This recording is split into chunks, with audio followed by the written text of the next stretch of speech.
The best enemies are the ones who sleep without end. A quote from Vernon Vinge's Hugo Award-winning A Deepness in the Sky, Book 2 in the Zones of Thought trilogy. I've read the first two installments, Fire Up on the Deep. The first one, of course, is perhaps my favorite science fiction book of all time. I love that story so much. I just finished reading A Deepness in the Sky, and in this video I want to compare and contrast the two books. So let's talk about it. So first off, it's worth mentioning that while this is book 2, it's actually a prequel. The action of Deepness in the Sky takes place many years prior to the action of A Fire Up on the Deep. The only thread between the two books is a singular character. Very important character, especially in this book. Fire Up on the Deep, book 1, which I apologize, I don't have a copy with me. Book 1 is a galaxy-spanning, huge, epic adventure in its scope. It introduces the idea of zones of thought, where the closer you are to the galactic core, the slowness, as it is known, the fewer possibilities for technological advancement exist. Everything is slower in the slowness. As you get away from the center of the galaxy, things change. Technological advancement becomes faster. Things are possible. Faster than light speed becomes possible the further away you get from the center, all the way to the fringes, where beings that live in the fringes of the galaxies are essentially gods. Their abilities, their technologies are incredible. They don't even communicate with the lower beings, or very rarely. In any case, in Fire Up on the Deep, what's called a blight is released. A being that is destroying planet after planet. Humanity is fighting for its survival. So there's that huge scope, but also in the same book, we have a world, a singular world of tines. Tines are pack-like animals, kind of like dogs, maybe more like weasels. But the interesting thing about tines is that they form hive-like minds. So we have 5, perhaps 6 individual animals that collectively make up one singular being. Confusing at first, endlessly fascinating with its possibilities later on. Vernon Vinge introduces many paradigm shifts within both books. The novum within Fire Up on the Deep is fabulous, really incredible. So you have galaxy-spanning adventure in Fire Up on the Deep, and then you have a world that is kind of medieval in its setting with these tines. And there are humans who have landed on that planet, and I'm not gonna go any further into what happens. But things are connected, suffice to say, between the very local power struggle on the tines world and a galaxy-spanning fight for survival. Fabulous book, Fire Up on the Deep. I love it, I recommend it. A Deepness in the Sky, book 2, like I said, takes place many years prior, and it's very local. Things are happening within a much smaller space. We have 2 human groups.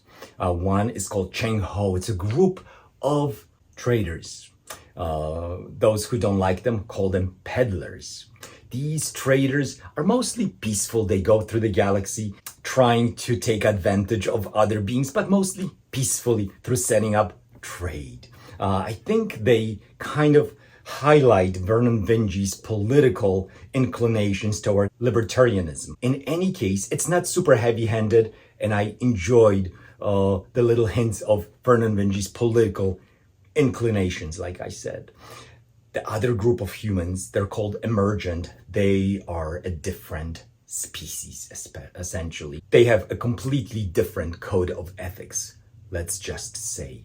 These 2 groups meet at a place called an on-off star. There's a singular planet orbiting this on-off star. This star is very interesting, and it's called on-off because it literally goes on and off every 200 or so years, plunging the world into darkness and into incredible coldness. This world is inhabited by creatures that are very similar to our spiders. Of course, they're much bigger. These creatures have developed technologies, but every time the sun goes off. For 200 years, these creatures have for ages been forced to go down deep into ground, shut their lives down essentially, and hibernate to survive. There is one spider who has different ideas. He sees deepness in the sky. So the idea of deepness for these spiders is safety. They go deep into the ground to survive. That's their safety. This one spider, maybe a genius, sees safety, deepness in the sky, hence the title of the book. In any case, the two human groups converge on this world. One group is, of course, hoping to set up maybe trade, has peaceful ideas. The other group, perhaps not so much. Things happen. I'm not going to go into any spoilers from here. Things happen between the two groups, and then the story really takes off. It's a fabulous, fabulous story. Like I said, much more local in its scope, but with so many mind-blowing moments. There is a scene, for example, within a huge, vast ship, let's call it, that's circling the planet, where, I don't know if you've ever seen pictures from astronauts at the space station or in the shuttle drinking water, where water, in zero gravity kind of beats up and just floats in the air, as they're drinking it like this. Fascinating. However, in this book, we have a situation where that's being used to kill somebody. And the way it's being used is huge amount of water, like hundreds, thousands of tons of water, like a lake, huge lake, is released in zero gravity within this ship. And the lake front is moving at about, this huge bubble of water is moving at about 1 meter per second. It envelops everything, envelops humans, right? These humans are floating in the air in zero gravity, and they are taken over by water. So now they're swimming in zero gravity, trying to swim to safety, find air, survive. Very interesting. I was imagining this scene, and I had to reread it twice because it was so interesting. I have not read that anywhere else. They were swimming in zero gravity. Completely unique idea. Please let me know in the comments below if this comes up in any movie that you've seen or any other book. I found it fascinating. So a great, great book. So in Fire Up on the Deep, we have these hive, pack-minded tines. Here we have spiders. So there are some similarities between the two books. The spiders were fascinating. They were not as good as the tines, in my opinion. They felt too human to me. Of course, Vernon Vinge did the anatomy and many, many things really well as far as descriptions of the spiders, but it seemed like the progress that these spiders were on was very much akin to our 19th, 20th century progress. These spiders are riding in cars. I wasn't buying everything, but I could overlook it because the story was really good. It's a science fiction book. Do I love the characters? I like the characters. They weren't as good as they could be, but they were strong.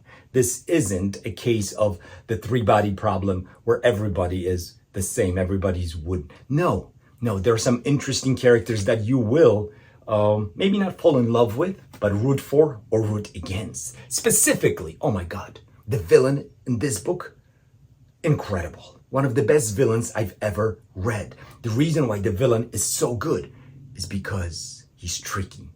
He's tricking everyone to think that he's good, that he's helping, that he's doing the best he can. But underneath, he is the darkest character ever. So there are these two groups of humans, the peddlers, right? The traders, and the emergent. And the emergent have a technology that is truly incredible. These humans do not have artificial intelligence. They do not have robots, but they have something else that gives them power. Fascinating story. A Deepness in the Sky, Fire Up on the Deep, both are great reads. So again, while I enjoyed Fire Up on the Deep probably a little bit more, it's my all-time favorite book after all.